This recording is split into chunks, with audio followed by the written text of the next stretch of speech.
Okay, so good afternoon.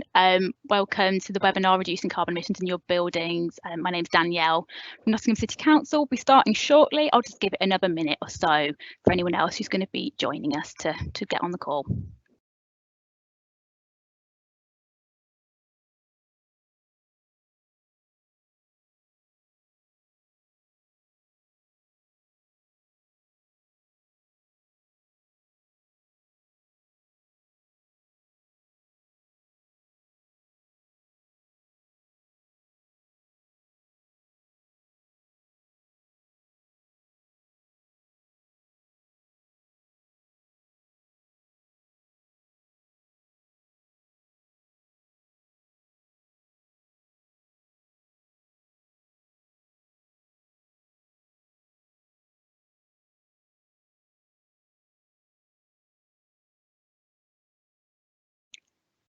Okay, right, so we'll get started now, and if anyone else joins us as we go through, that'll be fine.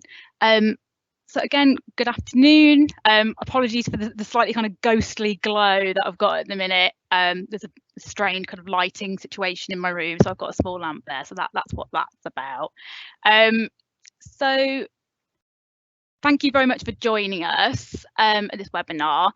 This is a Teams live event, so it might look ever so slightly different if you've been part of a regular Teams meeting. If you've not been part of a live event before, the functionality is ever so slightly different. So rather than there being a chat function, there is a Q&A function. And just here you'll see in the top right hand corner of your screen there's a Q&A icon. It might look a different colour depending on your screen setup, but if you've got any comments or questions throughout the webinar, you'll be able to click on that icon and submit those via the Q&A, and then it'll work pretty much like the chat. We'll get those through at our end and then they'll appear in the Q&A. Please do submit questions or any kind of reflections as we go. There's a dedicated Q&A slot at the end of the webinar where we'll address those, but as those thoughts come to you, do feel free to kind of capture them, and we'll go through them chronologically at the end. This event will be recorded, and we'll be able to circulate that recording to yourselves and anyone else who was booked onto the event that wasn't able to make it onto the call. If we do have any technological issues, we can also alternatively circulate the slides. So you will get some follow-up to this, so don't feel that you've got to capture notes and really grab everything as it comes. So this afternoon I'll be beginning the session. So as I said, my name's Danielle Sample. I'm a Carbon Neutral Engagement Officer at Nottingham City Council, and I'll be beginning by giving an overview of Carbon Neutral Nottingham 2028, setting the scene for my colleague Gina, who's going to talk about reducing carbon emissions in your buildings, which is in theory why you guys are all here. That's what you're really interested in. So I'll get through my bit as quickly as possible and hand over to Gina. I've also got my colleague Claire on the call. She'll be facilitating the Q&A at the end and kind of helping out with any issues that you have throughout the session. So if you're having any issues at all, need a little bit of support, pop that in the Q&A, and Claire will be able to kind of pick that up, and she'll be looking at those questions as well at the end, as I say.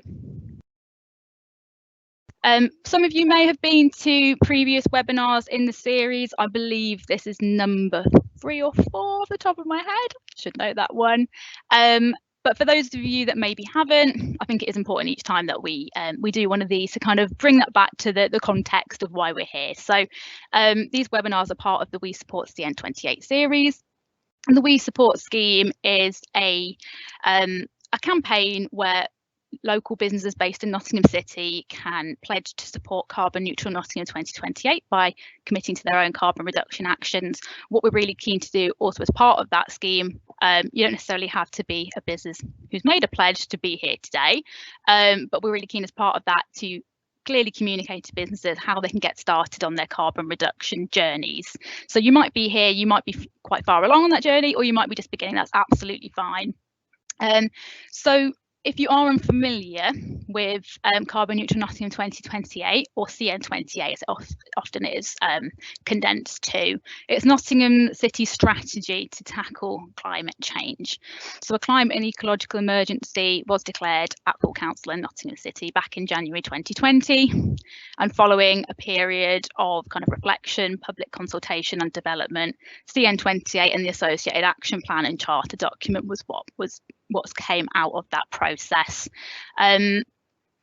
In summary, certainly we can signpost you to where you can read those documents if you're interested in finding out more about the specifics of that plan.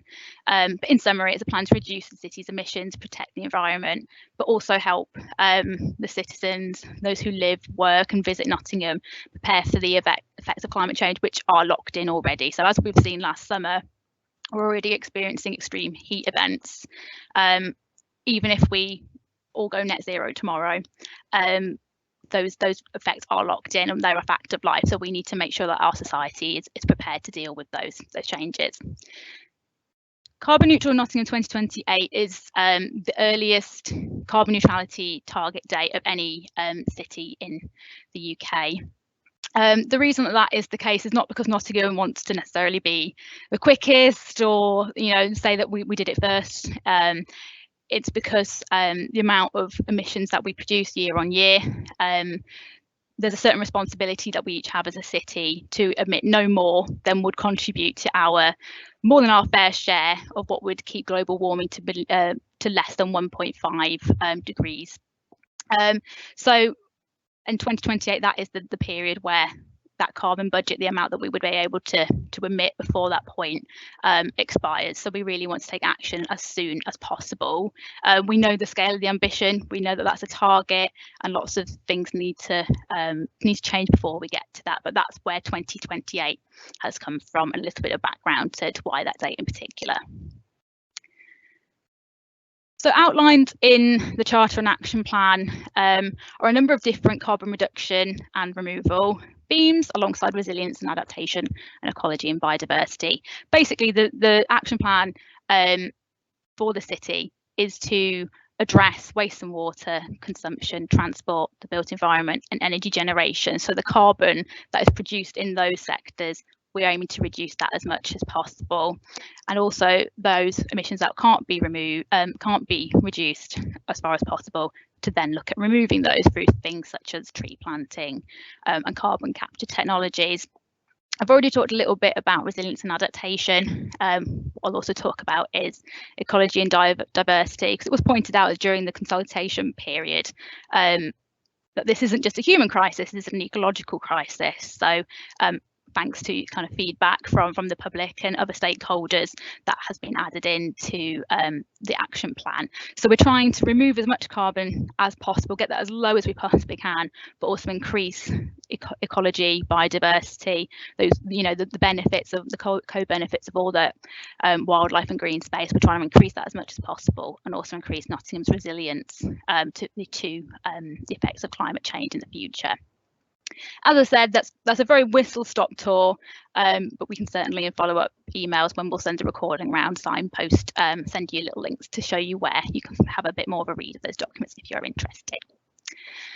So where does this leave yourselves as organisations? How do you fit into this action plan?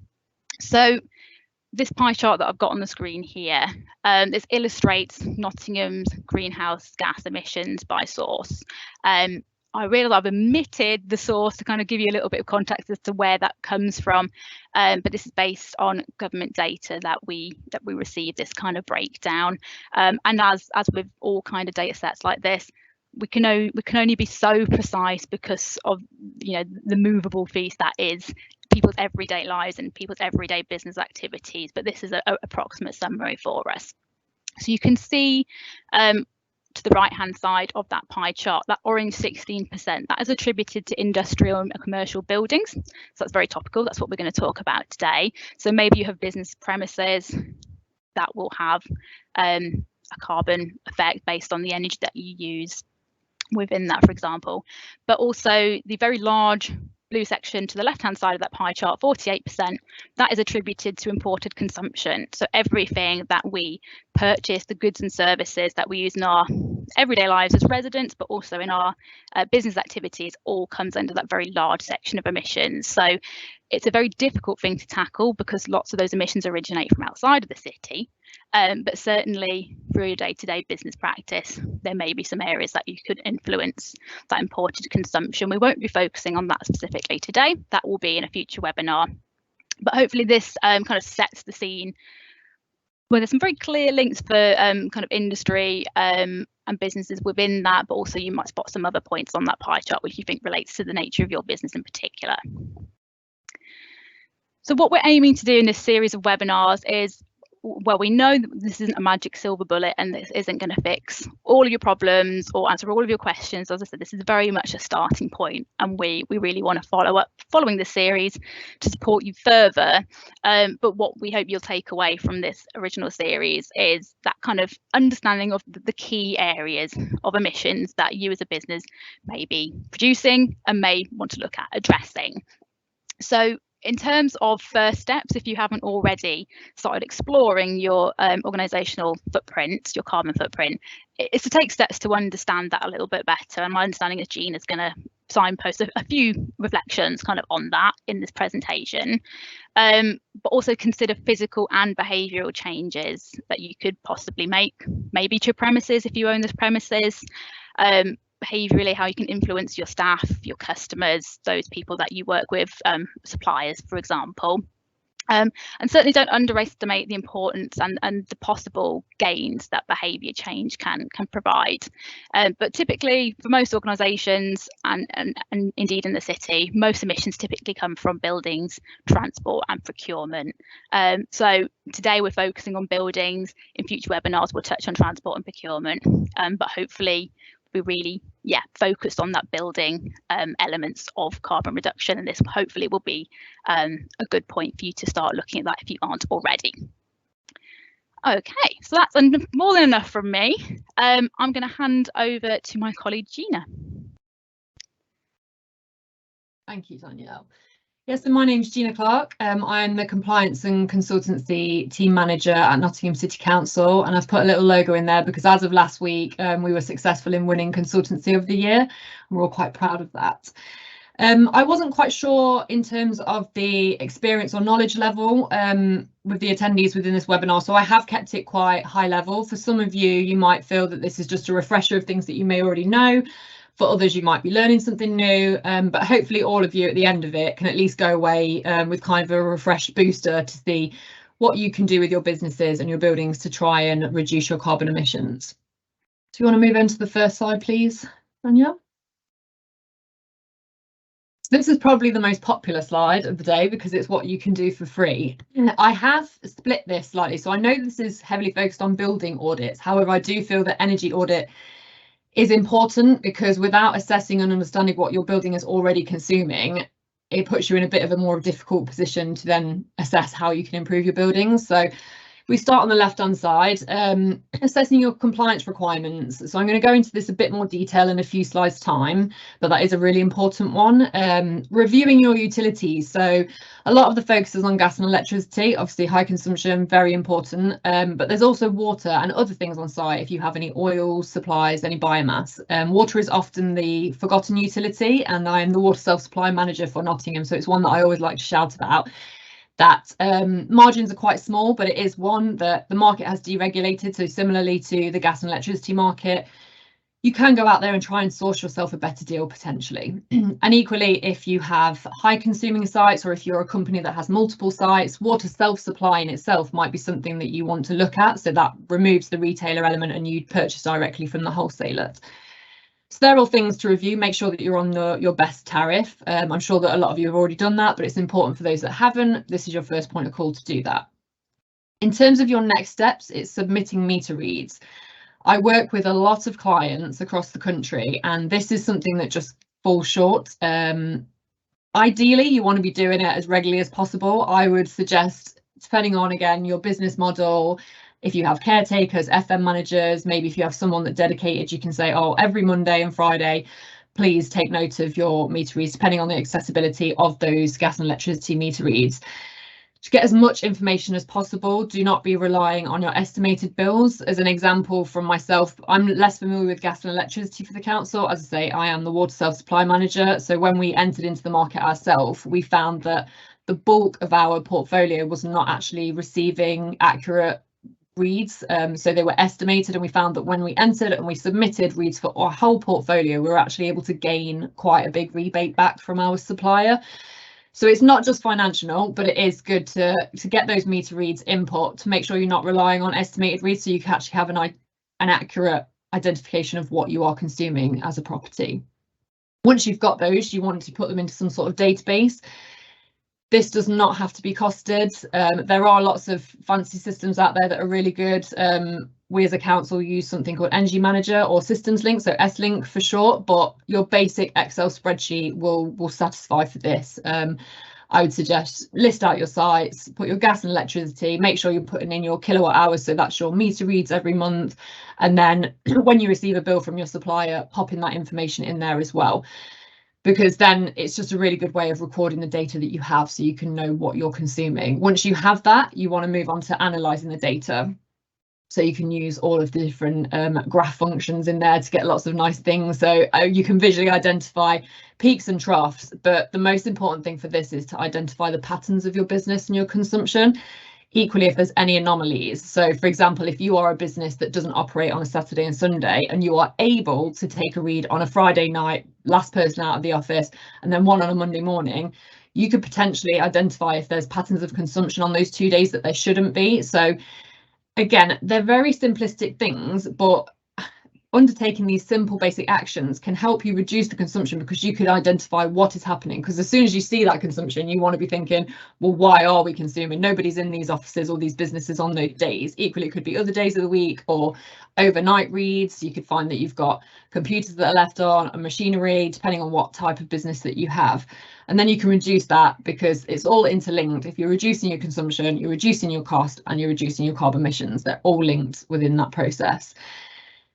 Equally then, I've input a link. So Daniel says that these slides will go round, so if it's quite a long one, but I then suggest using the gov.uk, the carbon conversion factors. So it's basically a big spreadsheet that has all the different fuels listed on there. So you just need to find the fuel that you utilise, and you can use the conversion factors in there to calculate the CO2. That's probably the easiest way that anybody could do that, and you can create your baseline of consumption emissions. And this can be used to form part of your own carbon reduction ambitions, but equally, it then gives you a really good starting point to then assess your buildings to see what improvements and what you can make, particularly things like payback periods. If you have all this information in advance, it can make your business cases much easier to write, get things approved a little bit quicker. So if we move on to the building audits, I've written this as things that anybody could do. So you don't have to be a qualified energy assessor or experienced energy assessor. Anybody can do a basic audit of properties and processes. So in terms of identifying areas for improvement that are free, building condition is one of the easiest ones to spot. So any areas of air leakage that results in heat loss. So you'd be looking at gaps around windows, gaps around doors. Is there any damage to your walls or roofs? Broken panes of glass, really simple things like that that you could look to be noting down during your audits that you do yourself. Equally, heating controls, are they being appropriately used? Sometimes I go and survey sites and say it's an office block that has 4 different offices in. You'll walk into one, those heating temperatures are set to 28 degrees, quite excessive. You walk into the one that's across the hallway and they're all chilling out at 18 degrees. So it's doing within your walk around, seeing what temperatures are heating controls set to. Are the TRVs, so the instruments on the radiators, are they all set consistently? Are they set to the same temperature control? Is it adequate? Speak to the people that are on site. Are they comfortable? What's the staff comfort levels like? Equally, some businesses will have winter controls and summer controls on their boilers. I've recently had an example of a school client who the caretaker was responsible for making that switch right before the summer holidays to put on the summer controls, which basically meant really minimal consumption. And for 2 consecutive years, that hadn't actually happened. So for the entire of the summer period, they were utilising winter-based consumption, which was entirely inappropriate. It's just wasted heating. So that's something you can look at in terms of your heating controls. And equally, heating obstructions, particularly if it's like an office area. Do you have storage, or there bookshelves and things like that in front of your radiators? Again, I've been on site where there's huge infrastructure in front of these heating controls and radiators, and their solution is to just turn the heating up because they're not getting the benefit. However, if they just moved and rearranged the offices to make it more suitable, they would have been able to decrease the temperature. In terms of temperature settings themselves, once you have identified the heating controls, drop it down if you can by at least one degree. For ones where they're set at 28 degrees, I would confirm that they'd be able to drop it down a lot more than that. But if you can look to do at least a 1 degree reduction, that's something that's really easy to do while you're walking around on your building audits. And I've put in processes reviews mainly because you are experts in your own businesses. So it really depends on what you have going on. If you have any kind of manufacturing processes, again, you are the experts. You will be able to see walking around if there's anything that's happening that shouldn't be. I went to a timber manufacturer that had large-scale extract devices for the timber cutting workshops. Those should have only been used. There's big signs everywhere that tell staff, turn them on, turn them off whenever you're needed and when they're not needed. So I went into this particular warehouse where they were undertaking this cutting, and I waited for 10 minutes, a period of 10 minutes, thought that's a good baseline. And only 2 out of 10 machines were actually utilised within that 10-minute period. So that meant 8 of those machines were constantly running without anyone actually utilising them. So there's something, just a really simple example of a processes review. Obviously, every business is different in terms of what your operating model is, but this is where you can do it just by walking around. So they're your free, just a few free things, but then equally while you're going around, you can look at cost improvements. Building condition is one that will not be free to improve if there's any significant areas for improvement. However, you can do that noted and then liaise with local contractors to source some of those quotations. So I will note that these are just kind of a few examples. There are many, many things that you could do for free that I haven't included, but it would take me hours to get through them. However, contact details will be shared at the end. So if you need any more information, feel free to drop us a line and we can help out. So next slide, please, Danielle. So there should be something on the left-hand side that says low cost measures. So we've gone from the free to the low cost. I found working with a number of clients that most businesses don't actually have a dedicated individual. They don't financially have the means to fund that position. However, some will have existing environment managers or FM managers that this form part of their role. Equally, you could have a group of individuals that all take on different responsibilities. I'd say that that's something that can be done. It's not a no cost because staff time has a cost towards that. That's why I've put it in this one, but it is very important for each business to have someone who is responsible for undertaking these, because you can have fabulous strategies and sustainability policies and things, but if you don't have anyone that's actually got the ownership of pushing them forwards, it's never going to go anywhere and you're not going to be able to achieve what you want to achieve. So I think that's a really important thing to put in there. In terms of behaviour change, this is less my forte. Potentially Danielle or Claire or someone in the carbon neutral team would be better off to put this in there, but it is a low cost measure. Sometimes you can do like assessing green champions within your business. It depends how large or small you are. If you've got multiple departments within your business, you could have little competitions with potential to win some small prizes to see what team can reduce their energy consumption the most. There's various different things on the behaviour change that are very low cost measures that can be done, which I'm sure someone else in the CN28 team would be able to advise further. In terms of metering, smart metering, liaise with your supplier. I would suggest the majority of businesses should be on smart metering if you're not already. And then half-hourly data, so your AMR, so your automatic meter reads.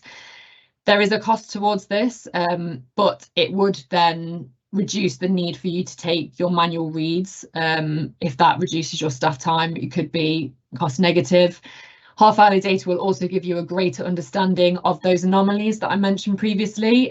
So it may well be throughout the working day you have shift patterns with your staff that come in and out, and you're not expecting any consumption over the lunchtime period, that half hourly data will be able to show you if there is any consumption and where that's coming from.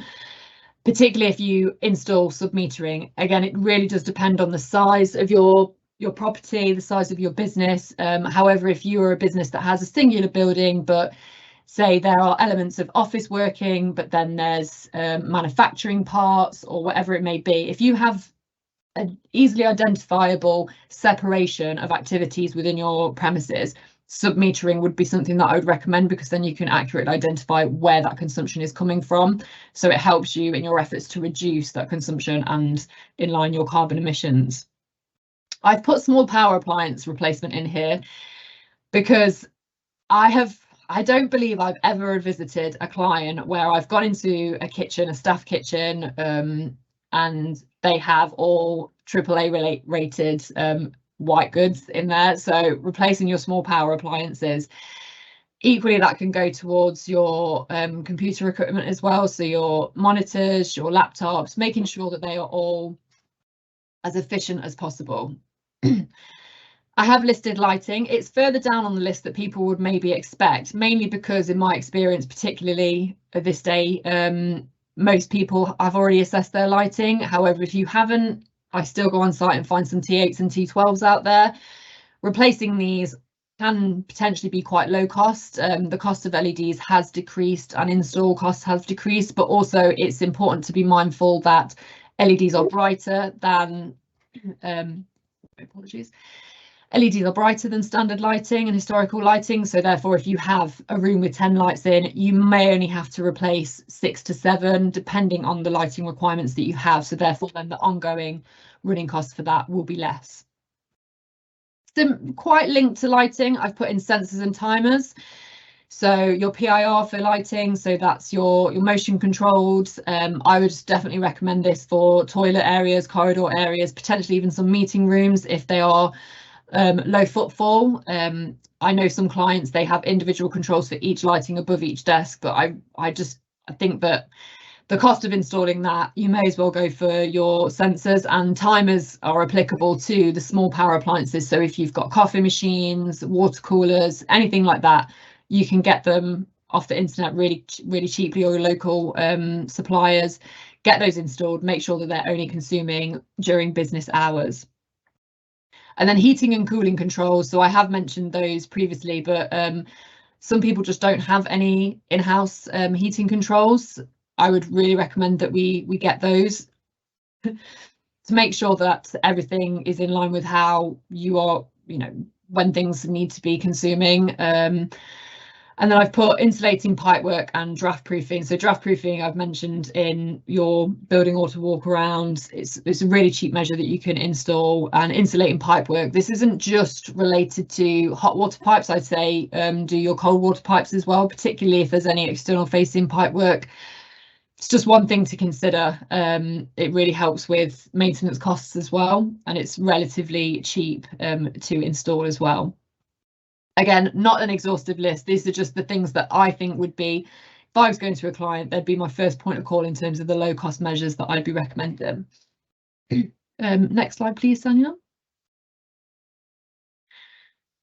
So this is our medium high cost measures. I have put install or increase insulation first. So within my team, I have 3 retrofit coordinators. So currently that is mainly focused on domestic. However, there's a lot of transferable knowledge into the commercial market, and I think before you're looking to upgrade any of your heating systems and things like that, fabric first approach is definitely the one that I would always go for. So installing or increasing your insulation. So you may not be an expert in this area, however, if you know the build date of your property, for example, you can look at your building regulations, and if you are aware that no retrospective improvements have been made, you can get a good guess of what insulation is already present. Equally, you could also get a local contractor to come out and do some sort of borehole inspection, for example, if you have cavity wall, to see what is already in there, and then look to increase that to current building reg standards.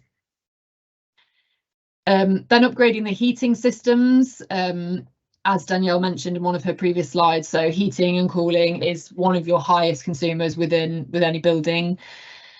the majority of people, you're still okay to replace like for like, particularly if you aren't in a position to increase your insulation and your fabric thermal efficiency. I would say definitely don't be looking to change your heating system, particularly for like an electrical low level heating system such as the air source heat pump or ground source heat pump, until you've done your fabric improvements. But if you have a boiler or gas central heating system that is 10 years old, you're likely to see some sort of savings and a relatively low payback period depending on your heating patterns. So a like for like change is something that always is good to consider. However, as long as you have good thermal efficiency, potentially you have a newer build, or you've had an older build that has had some retrofitting, completely changing the heating systems, and similarly for your cooling systems.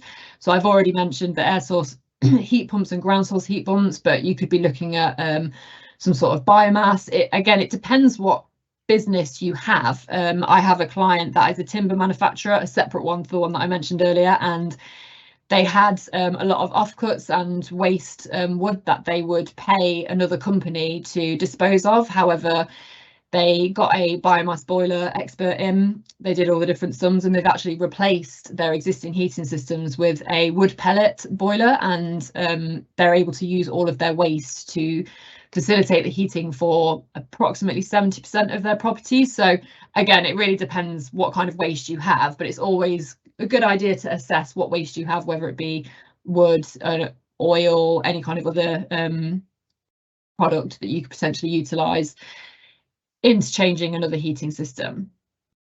I've also mentioned pumps and other supporting items as well, because a lot of people will just say, oh, I just want to replace my boiler for another standard high efficiency boiler. However, you might be looking that your boiler isn't too old, it's maybe 3, 4, 5 years old, not really in a position yet to be replacing. However, your pumps, so your water pumps might be slightly older. You can gain efficiencies from replacing these similar or smaller, miscellaneous items that's often overlooked in buildings as well, but they do, depending again how large the building is and how large your plant room and how many pumps you have, can reduce your consumption quite significantly.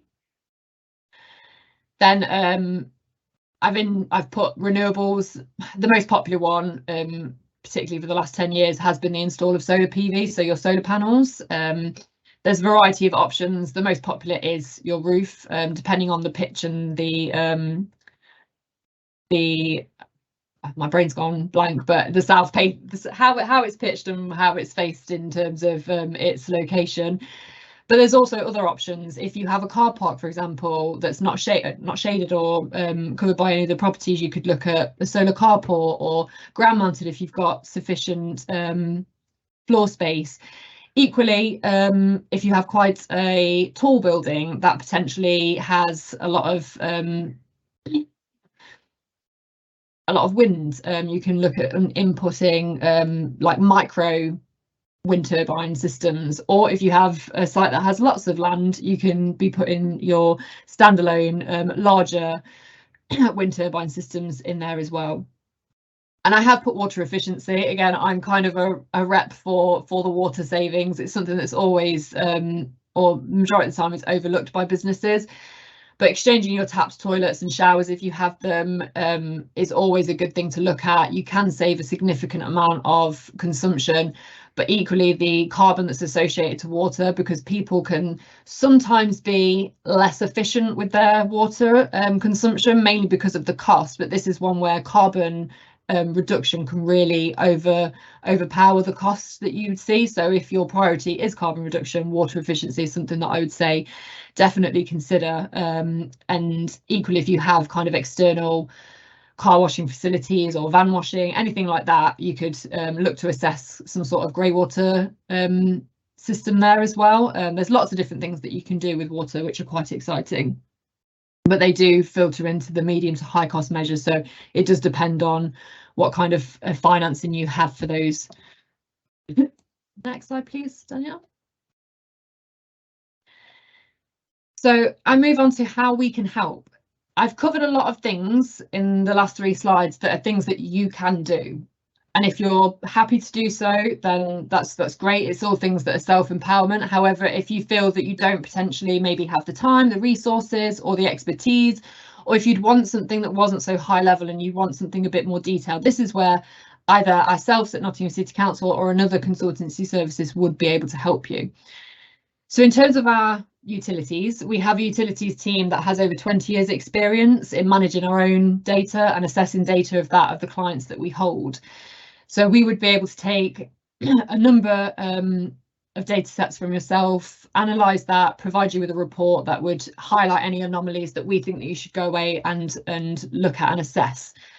Equally, my team, I manage a team of about 12 energy assessors from commercial and domestic backgrounds, and I myself am an ESOS lead assessor, so I am highly qualified in undertaking commercial building audits. So they're things that we can do for you that would be much more in depth than the low level audits that you'd be able to undertake yourself in terms of the outputs that you'd be able to achieve from that, and they would both combine to provide you with reporting for that. Equally, as the name would hint at, I'm the compliance and consultancy lead, so not only consultancy, but we also deliver compliance services. So that's something that I just want to touch on. If we can move on to the next slide, please. As to how this can help you. So it does depend on your business and whether you are a tenant of a leased building, if you're a landlord yourself, as to how these things will impact upon you. But I just wanted to run through some of the high level ones that I think could potentially be something for food for thought. So energy performance certificates, your EPCs, the majority of you may already be aware of these.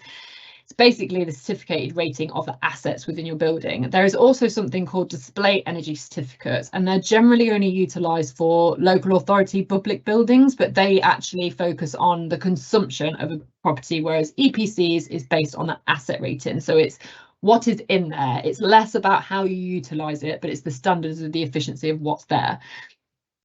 So these, the majority of properties will have these, but that links with something called the minimum energy efficiency standards, or MEES. And this is where the big difference as to whether you are a tenant of a leased building or if you own your own property, or equally if you're a landlord. So in terms of MEES, in 2018, MEES was brought into regs, and it basically required you to have a certificate and have it a pass of A rated to E rated to allow a new tenancy, a new lease, or a sale. However, that has been superseded last month on the 1st of April 2023. The MEES regs covered everything. So you are no longer required to have a prompt. So any landlord, no matter how, if they could have a 15-year lease, for example, but if you're a tenant of that property and you have an existing EPC of an F or G rated, depending with some small clauses that some contract and lease agreements are written in, that it's the tenant's responsibility, but in general, it is the landlord's responsibility to ensure that that property is at an efficiency standard of A to E for letting that out. So it's one for, if you're a tenant, to assess your own certificate. You can go onto the gov.uk website and search commercial EPCs. You input your postcode, you find the property that you're renting out, and then it should get you your latest certificate. If there isn't one there, it means that you still need one, but if there is one, you can check the rating, and then you can potentially have negotiations with your landlord. So that could be a way of you being able to utilise the compliance world to help you improve your property and then potentially reduce your carbon emissions. On the flip side of that, if you're a landlord, you can look at this in terms of gaining EPCs and getting improvements made to your properties to make your properties that you let out to your tenants as efficient as possible. So myself and my team, we do modelling for MEES. So therefore we would go out, do an EPC. We don't have to lodge it. We could do a draft EPC. However, I always say to lodge. And then we can provide you with holistic and bespoke recommendations, because the automatically generated recommendations for an EPC, in my opinion, aren't particularly beneficial, because the system doesn't understand what your business is or how you operate. So it might have recommendations that you would feel are unsuitable. However, if an assessor went in and was actually able to understand your business processes, they can make your recommendations that would get you to the appropriate MEES level more in line with what you need. I just want to touch on Streamlined Energy Carbon Reporting, or SECR. So this is mainly focused on the larger businesses. So I'm not sure in terms of the attendees today what the size of businesses that you have. So this may not be relevant to yourselves. However, it's not mandatory for small businesses, but you can do it on a voluntary basis. So SECR basically allows you, with your company accounts, to input data on a yearly basis as to what you have consumed, what your carbon consumption is, and any reductions that you have seen on your previous year. This is something that is a relatively cheap service if you were to consult it out, but it's something that equally, if you did the steps from my first slide in terms of assessing what you have consumed and then utilising the Gov website's carbon conversion factors, you could potentially do this yourself and submit this yourself. And it's just a good way of kind of monitoring and promoting how efficient you're being, and it gives you something to be accountable by as well, because you have that on a yearly basis that you can track your reductions for your carbon emissions.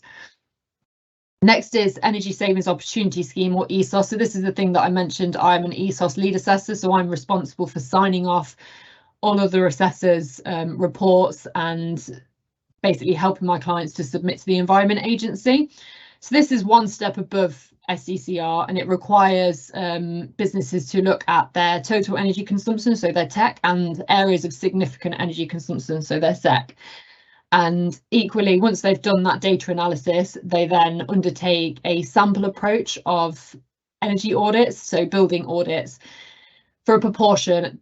It's a bit of a grey area in ESOS. There is no determined criteria in terms of sample size from the Environment Agency. However, I would always say between 10 and 20%, depending on the size of your portfolio and the usage of the properties in your portfolio. Because the idea is, say you've got 10 properties, we can undertake audits for 2 of those, and the recommended improvements should be able to be extrapolated and input across all of the remaining portfolio.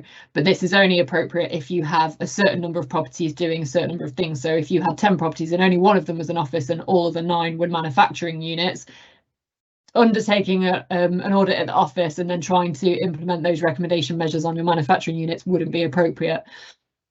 So again, this is mandatory for the majority of large businesses, voluntary for smaller businesses, but you might find that this is something that is a bit above and beyond a standard energy audit. Again, it helps with your green credentials. You'll get put on a list that says you are ESOS compliant.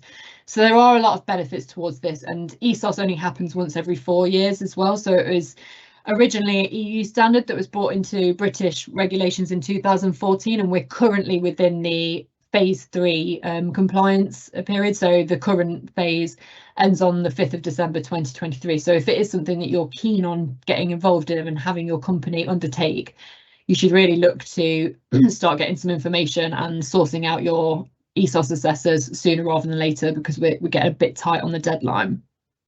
So those first four are specific, like regulatory compliance services.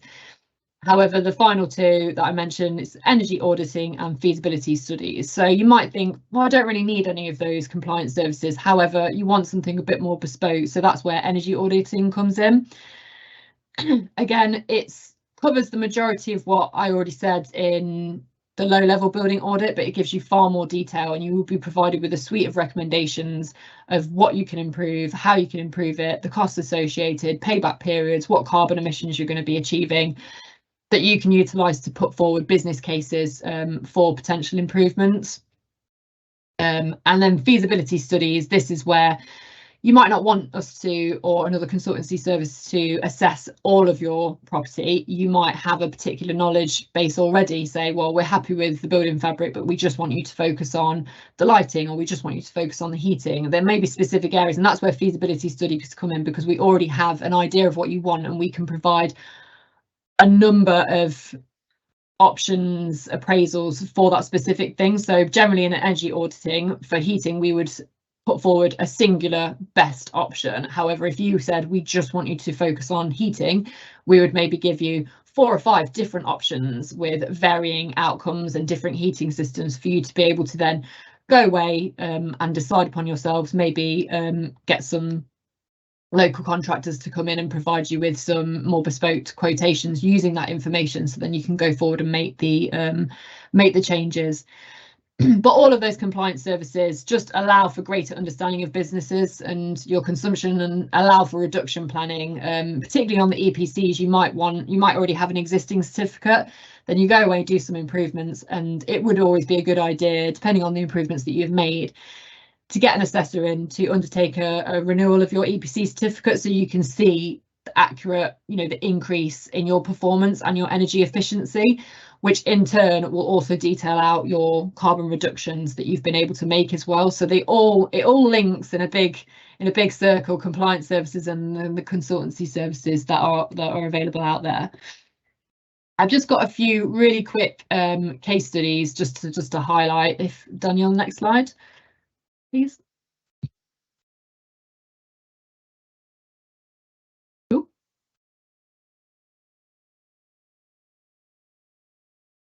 So this one is ESOS phase 2. So this was 3.5 years ago. Again, really quick, it's mainly for information on the slide for afterwards, but as I said, it's large businesses. So those are businesses with over 250 employees and a turnover of 44 million or a balance sheet of 38 million. So they are larger businesses that I potentially deal with for ESOS phase 2. As I say, anyone can voluntarily undertake ESOS reporting as well. In part of the phase 2, we undertook 36 audits. We assessed a number of properties, processes and transport. So transport comes into phase 2 as well. And I have 4 years experience in sustainable transport. So I do have knowledge in that area, which I'm able to put into practice within my lead ESOSer assessments. And we produced a suite of recommendations, as I mentioned: savings of your kilowatt hours, your consumption, your cost savings, your CO2, capital costs, which all relate back to your payback periods as well. So it gives you a really good suite of recommendations and how feasible they are, and they're generally listed in payback periods as well, so you can identify. You may be a business that says anything over 5 years is something we're not going to look at, or you may stretch to 10, so you can kind of knock out certain options depending on what your payback period criteria is.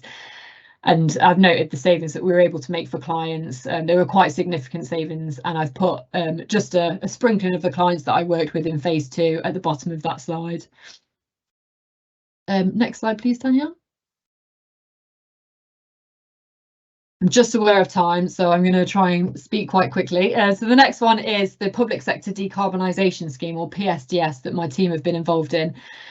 So I'm aware that this is more business related, and this particular case study is public sector. However, it's a good example of showing how an energy audit can be utilised for pretty much any building. So on the top right, we've got, I think that's a Lincoln or North Lincolnshire office buildings. Then we've got a Warwickshire fire station, and then the bottom right is a library in Wolverhampton. So as part of these 53 audits that we undertook, we did offices, leisure centres, community centres, theatres, depots, fire stations. Pretty much any building that consumes has been audited as part of this programme. As listed, we've provided over 200 recommendations for these reports. However, these differ slightly to the majority of the others because they are specifically aimed at decarbonising heating systems. So of those 200 recommendations, the large proportion of those are heating, but also fabric.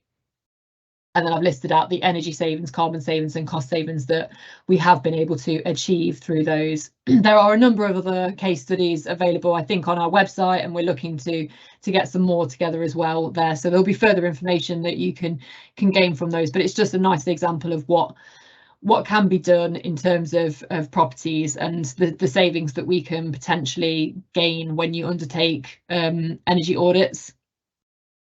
So next slide, please, Danielle. So as a recap, I'm aware I've spoken a lot and it's been pretty quick and fast. It's all been very high level, but that's kind of my impression of what this webinar was, to just give you a bit of a taster, maybe give a few ideas and food for thought. But in terms of my high level ones, ensure your compliance requirements are being met, whether you're a landlord or a tenant. Particularly more useful for you if you are a tenant of a lease building. Go away and assess what is already in place and what you can potentially gain from those compliance requirements. Reviewing your utilities, assessing what you're consuming, undertaking energy audits. So putting in place some sort of database. Says it could be as simple as just an Excel spreadsheet to monitor your consumption, find out any anomalies and address those at source. And undertaking low-level building audits. Again, these are all things that you can do yourself without anyone's help. You can do walkarounds, assess what improvements you can put in place and produce an action plan for yourself. But again, it's really important that you have someone that is dedicated to own this. Otherwise, you'll just have an action plan that will potentially never be actioned upon. Following your action plan, implement your low or no cost improvements. It makes sense to do your low hanging fruit first, particularly in today's economic climate, before you start considering your larger scale improvements. Particularly when it comes to heating improvements, as I mentioned, assess your fabric first. Make sure you know the thermal efficiency of your property before you start implementing new heating or cooling changes to that. And consider appointing a consultancy service to aid you. So there's lots of consultancy services out there that will be able to help you. A lot that you can do yourself, but if you want something, as I say, more detailed, more bespoke, or you just want some information and advice, there's a lot of people out there that can help. But if we go over to the next slide, please, Danielle. I would be remiss if I didn't put myself and my team forward for that. So this is just a quick slide. It lists out some of the services that myself and my assessors do offer. ESOS, the EPCs, retrofit coordination, particularly something I've not mentioned, but historic building assessments. I'm unsure as to what the premises are like for some of the properties and the businesses that are on the call today, but if you're in a particularly old building, we have expertise in assessing historic buildings and putting forward improvement plans for those. And then my email's there as well, so if you want any advice or information, or if there's any additional questions following on from this webinar, feel free to drop me a line and I can hopefully help to answer any of the questions that you have. And that is all of my slides that I really quickly ran through. So I'll go back to Danielle. Okay, thank you very much, Gina. That was really comprehensive, some really, really good tips in there, and I certainly for one feel like I've learnt an awful lot from that, so thank you very much. Before we go on to the Q&A, so here's your kind of last call to get those questions that you might have for Gina submitted. I'm just going to remind you guys of our upcoming webinars in the We Support CN28 series. So a couple of weeks away, the 26th of May, we'll be talking about moving away from fossil fuels for travel and transport. And Tim Bellinger from the Transport Strategy team at Nottingham City Council will be our guest speaker for that one. And then looking ahead to June, we'll be bringing the series to a close with making your procurement sustainable. So if you remember back to my slide at the beginning, nearly half of the city's emissions come from supply chains, the things that we buy, the goods and services we procure. So that one may be of particular interest. Okay, so I'll now just hand over to Claire for the Q&A section. Claire, I'm not sure if we've had any questions submitted from the audience just yet. Let me just double check. No, yes, so sorry, I'll hand over to you. Sure, thank you, Danielle.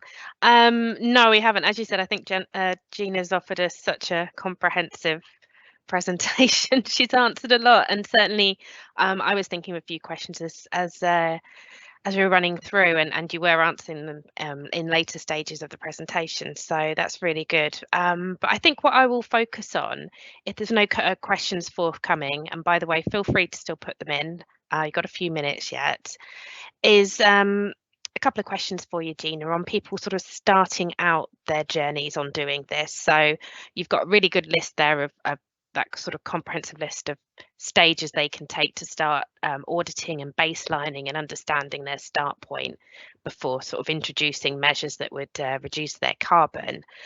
And I think on that, one of the sort of thoughts I had around that was, yeah, as you touched on, we're all in a cost of living crisis. People have limited budgets, so if there's a choice between different interventions, different measures to save energy, how would a company, if they wanted to do it sort of DIY, do it themselves, what some different methods they could use to assess which would give the best payback in terms of carbon savings for them? Well, do it yourself. In terms of assessing for recommendations, your first point of call will be assessing your consumption, because you would be able to, it would be quite obvious, particularly if your only gas consumption was related to your heating, how much of an impact that had. So it'd be quite easy splitting it gas, electric, water to see which one would have the highest impact. I guess if you're looking at what's going to save you the most, will be the one that's consuming the most as well. You know, it makes sense that those two would be correlated. But again, it goes back down to the data. So I'd say assess what you have. Electrical is slightly more complicated, particularly if your heating is electrical as well. But what you could do is look at the data plates. So each electrical, like panel heater or aircon system, etc., should have a data plate on the side of it, which you can easily access, and it will tell you the kilowatt hours for that. And it would just be a case of doing some quite basic maths to work out how much estimated, depending on the hours of days that it's open, how much that's costing you to run. But that's the only way really that you could identify what's your highest consumer. Therefore, if you were to replace it, what would be your highest saver effectively. But your heating is going to be your highest consumer. That's a given. But it's also your most expensive one to replace. So it's kind of swings and roundabouts in terms of what you would want to do. So I don't know if that answered it, because it's not an particularly easy question in terms of what people should do first. No, and completely, yeah, it's not one fits all, is it? Yeah. So yeah, it's probably the crux of the issue, isn't it? Working out whether you go for your highest one, or whether you get, like you were mentioning, those low-hanging fruit, those low-cost interventions first. Just on that as well, sort of thinking in terms of people starting out, maybe and not quite at that process yet, where they want to maybe engage a consultancy to do any work. If they wanted, and you mentioned a really easy way to start out is to do your own building audit and to walk around. Are there any sort of resources out there, the checklists or anything like that, that, appreciate again, not one fits all, but is there anything out there that you could recommend that people could use? Or not off the top of my head, but I'm pretty sure with the internet of how it is today, that if you typed in like building energy audit template or something, there must be something out there. But in terms of what you would look for when you're walking around, your fabric is the first point of call. See if there's any obvious deviations, any kind of air loss, heat loss things. Then your mechanical, so your heating and your any kind of electrical heating system. Then your electric, so your lighting and your computer, you know, anything else electrical, so your small power. And then you're looking at your processes as well. So they're the kind of the 5 ones that you want to look at in terms of assessment, doing it yourself and walking around. But there's no reason why people can't assess these things by themselves and make them noted down. And then at that stage, following on, then go to contractors. Because the majority of contractors will come out and visit your premises and give you a quotation for the replacement of your lighting and heating, etc., for free with no obligation. So you may as well utilise that that service and that offer while you've got it. Brilliant, thank you. And then, promise, final one for you here. Just a quick one on. You mentioned very early on in the presentation about a way to save.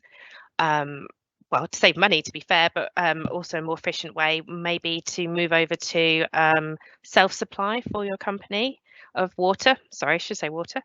So just wondered if you had any advice on steps to take if someone was interested in looking into that, moving over to directly purchasing their water. Yeah, so the website called Ofwat, so that is the market operator for water, or the regulator.